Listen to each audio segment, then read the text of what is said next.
Milestone বিমান বিপর্যয়ের ঘটনায় এর সংখ্যা ২২ জন। সে সময় স্কুল ছুটি হয়ে যাওয়ায় সেখানে ছিল স্বল্প শিক্ষার্থী। ঘটনার ৩ দিন পর এমন বিবৃতি দিল স্কুল কর্তৃপক্ষ। বিবৃতিতে তারা জানিয়েছে, বিমান বিপর্যয়ের সময় স্কুল ছুটি হয়ে যাওয়ায় কিছু সংখ্যক শিক্ষার্থী অভিভাবকের জন্য অপেক্ষা করছিল, যার মধ্যে স্কুল শাখার ১৮ জন, ২ জন শিক্ষক এবং ২ জন অভিভাবক হয়েছেন বলে লিখিত বিবৃতিতে মাইলস্টোন স্কুল অ্যান্ড কলেজের অধ্যক্ষ মোহাম্মদ জিয়াউল আলম নিশ্চিত করেন।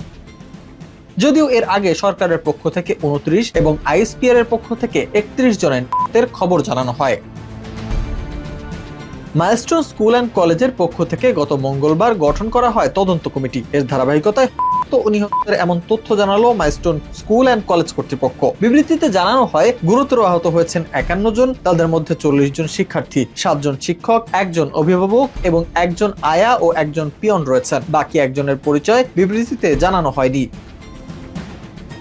স্কুল কর্তৃপক্ষ আরো বলছে, এ ঘটনায় নিখোঁজ রয়েছেন ৫ জন, তাদের মধ্যে ৩ জন শিক্ষার্থী ও ২ জন অভিভাবক। মাইলস্টোন কর্তৃপক্ষ আরো উল্লেখ করে, অন্তর্বর্তী সরকারের উপদেষ্টারা, স্বাস্থ্য মন্ত্রণালয়, শিক্ষা মন্ত্রণালয়, রোভার স্কাউট, রেড ক্রিসেন্ট, অভিভাবক এবং এলাকাবাসী পাশে দাঁড়িয়েছে। স্বাস্থ্য অধিদপ্তর ও বাংলাদেশ বিমান বাহিনী আহত ব্যক্তিদের উন্নত ও সুচিকিৎসার ব্যবস্থা করেছে। এ ব্যাপারে চিকিৎসা ও সেবা কার্যক্রম সমন্বয়ের জন্য একটি জরুরি সেল গঠন করেছে বিমান বাহিনী, এমনটাই উল্লেখ করেছে মাইলস্টোন কর্তৃপক্ষ।